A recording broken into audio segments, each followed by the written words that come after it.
All right, you guys, welcome back.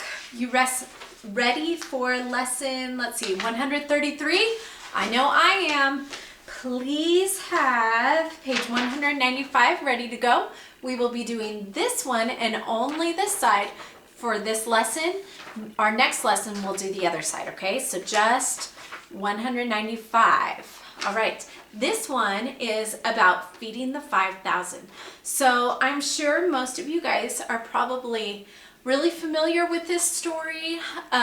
It's one that you're like, yeah, okay, pretty cool that Jesus did that, but I've heard it before.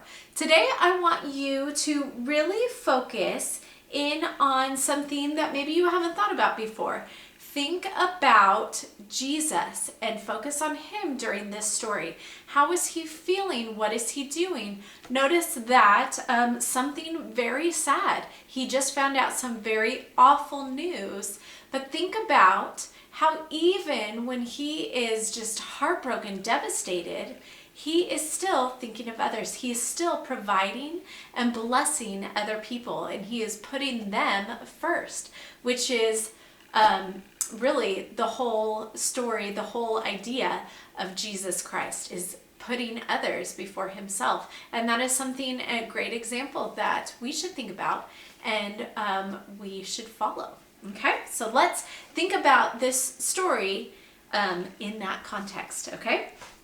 All right, so when Jesus heard that John the Baptist had been killed by Herod, Jesus wanted to have some time alone with his disciples. So that just goes to show us he is just heartbroken. He is so upset to hear this news that John the Baptist has been killed. So Jesus wanted to get away with his disciples. Remember, these are people that are really close to him, and just be with them, have some time just to kind of regroup, to maybe rest some.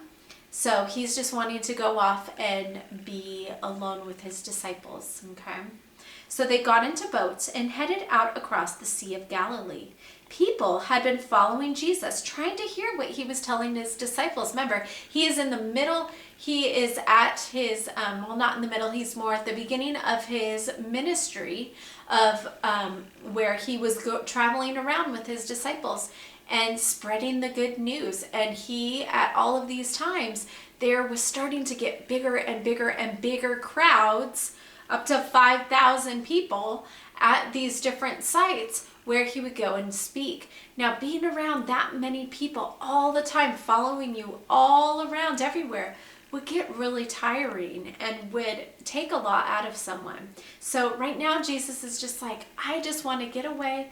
I want to clear my head, probably pray, talk with God, and regroup with my disciples. So that's what he's desiring, but the crowd keeps following after him.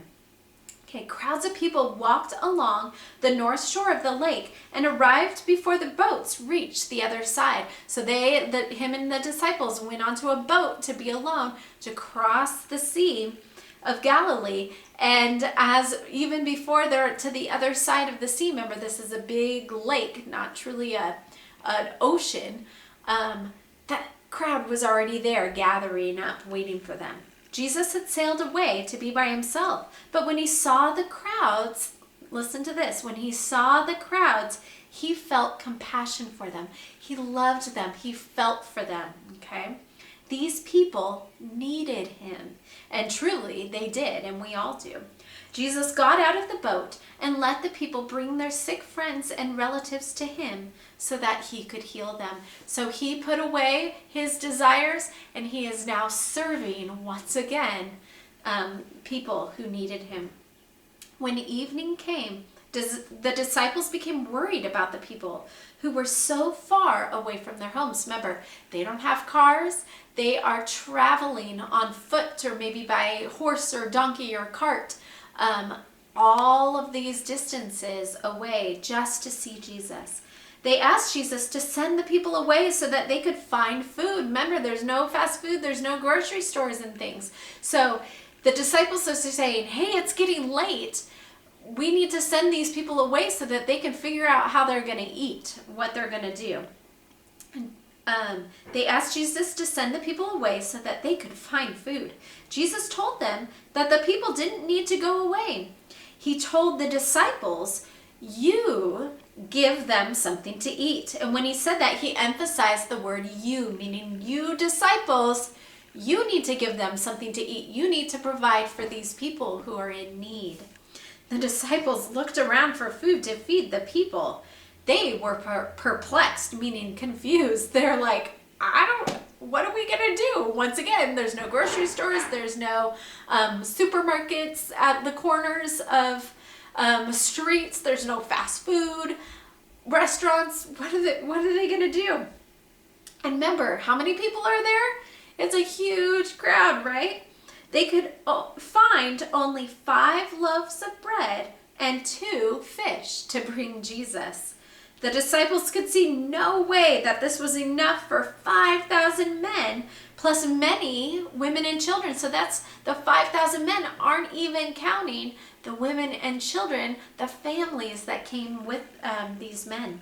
So it's a lot more than 5,000. In the hands of God the Creator, this small amount of food was enough.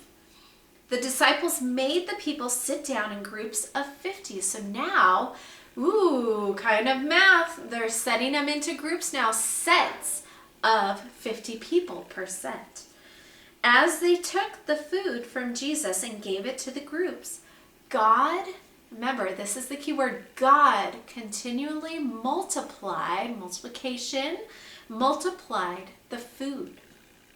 When all were fed, the disciples collected 12 baskets of leftovers, 1 for each of them. Remember how many disciples were there? So then after all of the people were fed and there was more than enough, then that gave enough for the disciples. Do you think that was coincidental that there just happened to be 12 extra baskets of food for the disciples, for the 12 disciples? I don't think so.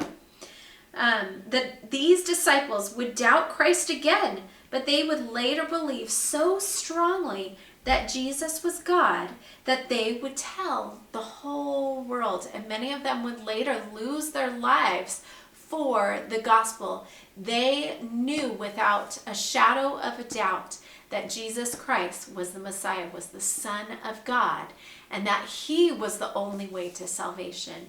All right, so even though this is a familiar story, let's go back and think about that. At the beginning, what happened? Jesus was heartbroken. Why? Because John the Baptist had been killed, and had been killed brutally, awfully.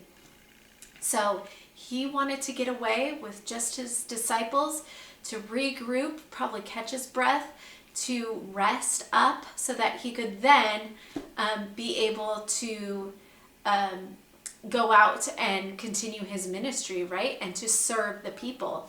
But even though he was probably so exhausted and so upset, he put the needs of the people before his own. He is there to serve. He was there to serve. And that's exactly what he did all the time, serving others, putting others before himself. And that is, again, what we should do, right? All right. So take out your page, 195. 5,000 fed. And this is from the book of the Bible, Matthew. Remember, that's the first book of the Bible of the New Testament. This is found in chapter 14, verses 13 through 21. So if you want to read the story in its entirety from the Bible, check out that story there. Read each sentence, it says, to find out what to add to the picture. So you're going to be drawing here. Draw the missing items with your pencil and then color them in. So draw with pencil first and then color it in, all right? Take your times on these. So Jesus traveled in a boat, and you see a blank spot there. And here's Jesus, and what's missing from the water, from the Sea of Galilee there? A boat, right? So they want you to draw a boat, okay? And then Jesus healed one of the sick people. There's some space here to draw someone sick that Jesus is healing. So go ahead and continue all of those, okay? Now, Remember, just doing this side today, and then our next lesson, we will do the other side. All right? I will see you guys next time. Love you. Bye.